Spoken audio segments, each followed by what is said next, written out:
couple of weeks from now, you would be, Minister, going to travel to Kazan to participate in the next meeting of the BRICS. The BRICS has expanded and the room is increasingly becoming more crowded.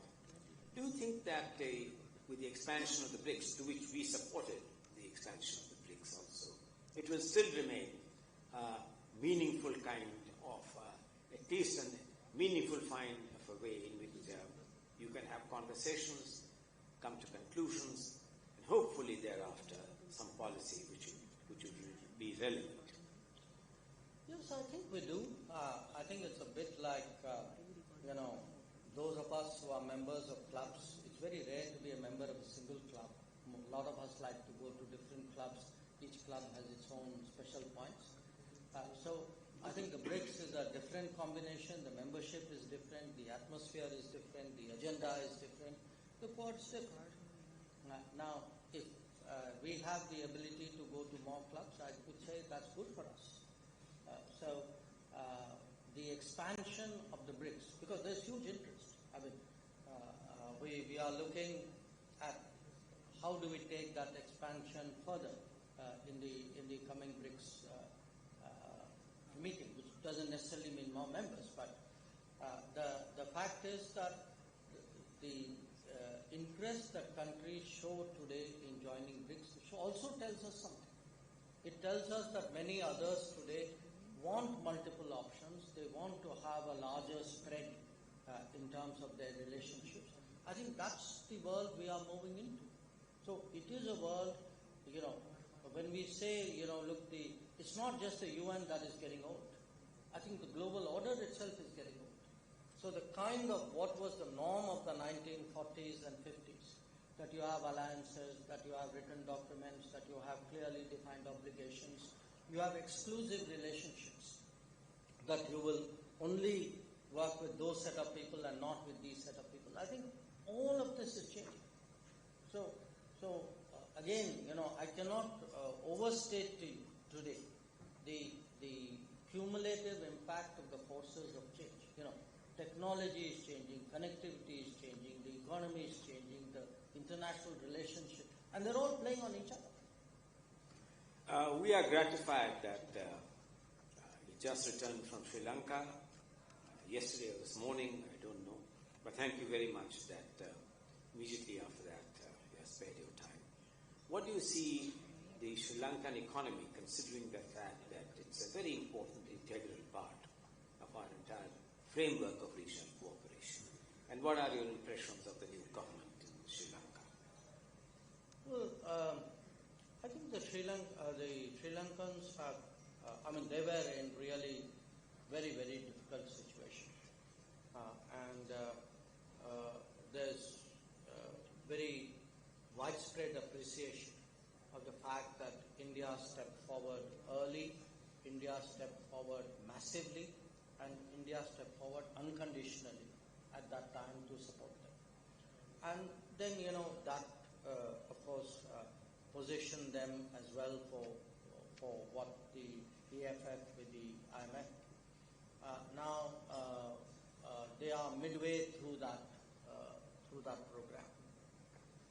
It has its it has its discipline, it has its requirements. So that's for them to deal with. In fact, when I was there, the IMF team was also there. But where we are concerned, we are one of the co-chairs of the OCC. We've been very supportive of the need for Sri Lanka to be, facilitated through this. And obviously, the Sri Lankan government has its responsibilities as well to fulfill. Now, in terms of the impact of the new government, it's hard to say because you had the presidential election, the parliament elections are due on the 14th of November. So right now everybody is looking at that because it's only when that is completed that you can say the political transition has fully happened. But I met the president and the prime minister, new president, the new prime minister, and the new foreign minister. And I think they are cognizant of their predicament. they do understand the seriousness of the challenge that they have. But they also, have a certain outlook and a certain philosophy, and they have to see how they are able to harmonize all of that. Well, embedded in this Sri Lankan episode or story is a larger issue which you are aware of the huge debt overhang of many countries in our region. And that, of course, requires a concerted solution and an orderly solution. Equally, I think there are other challenges in this region. You would have had contacts with the newly formed government in Bangladesh during your stay in New York and elsewhere. And what are your thoughts on the going forward on the Bangladesh-India equation? Look, that's different from Sri Lanka, obviously. When I was in New York, I met their advisor for foreign affairs, and we had a discussion. And the summary of it was really, on their side, stress on the importance of cooperation with India. On our side, affirmation of the fact that we believe structurally our relationship is so strong that there could be political ups and downs, but we think that the structure is sound enough to absorb all of that. Now, exactly how we're going to go forward in the relationship, I think that remains to be worked out, because the main contacts we've had are really the meeting in New York and what our ambassador has been having in Dhaka. So I think it's a bit early for me to really predict the course of that. But by and large, I would say this, that if you look at our neighborhood, with one notable exception, countries of the neighborhood in the last decade actually have regionalized much more deeply than they have done in the last 7 or 8 decades, since independence for us. And the impact of that and the impact of the size of the Indian economy and the willingness of India really to step out and do things for its neighbors and for the rest of the world. I think that is today shaping people's thinking, that whether it was Sri Lanka in economic distress or the fertilizer shortages after the Ukraine war started, or the vaccine demands during COVID,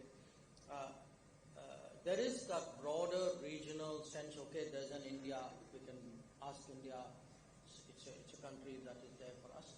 And I would say in that sense, we are both a lifting tide as well as, it's a paradoxical metaphor, but a ballast as well for the region.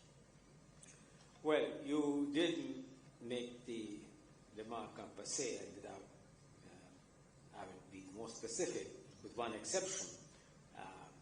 But, Foreign Minister, you're traveling to Pakistan after a long time. No doubt you have clarified, papers have carried it fully, that you're only going to talk about the framework of the Shanghai Cooperation Council, for which you're primarily going there. But frankly speaking, although diplomacy is inscrutable, opaque science and art, is it possible to keep the bilateral completely distinct from the other sort of issues which our relationship has been bedeviled with? Well, look, I'm going there for a job, for a certain responsibility. And I take my responsibility seriously. So I'm going there to represent India at the SCO meeting, and that's what I'm going to do. All right.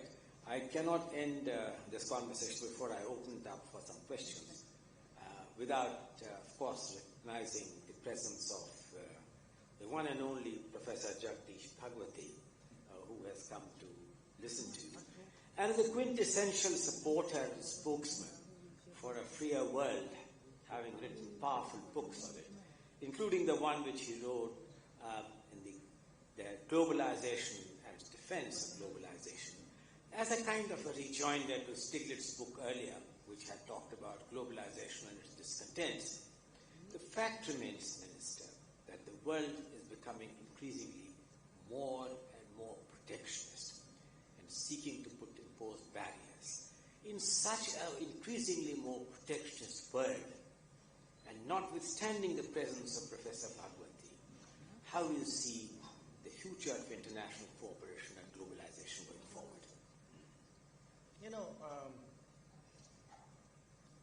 I think, and I'm not trying to split the difference here.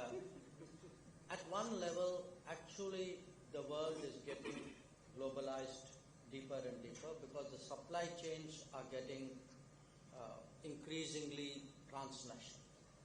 I mean, nothing serious is necessarily made in one country anymore. There are obviously big countries would be an exception to something. But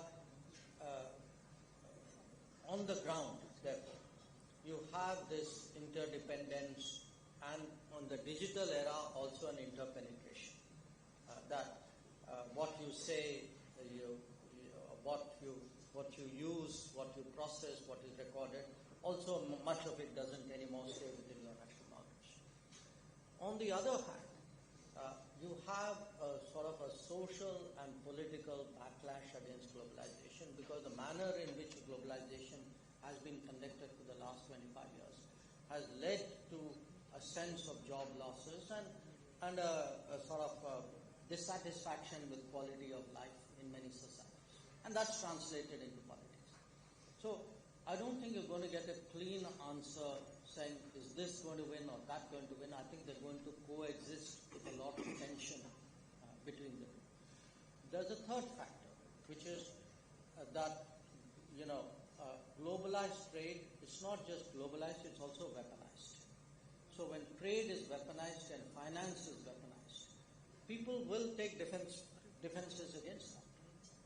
So one reason for protectionism, or I would say at least supply chain cautions or trusted digital certifications would happen because there is an element today, national security has become a very pervasive filter through which economic transactions are now viewed. And the more economic transactions become technology transactions, the national security filter will only grow stronger. So I would argue that, let's look for efficiency, let's look for a sort of a smooth, well-functioning, well-oiled economic system. I think that era is behind us. People would compromise on economic efficiency for national security comfort, for privacy protection, and also in some cases they would rather keep the job at home. Because that loss of jobs is a very powerful narrative in many, many geographies. So you are going to get, in a sense, the realities of globalization are going to collide with the forces of protectionism or globalization caution or hedging, call it what you are. And I think that's going to be a big part, that is already a big part of international relations. And most of all, you can see it played out between the US and China. Well, Minister, with your permission, there are some questions, and if we can keep your questions very brief. Yes.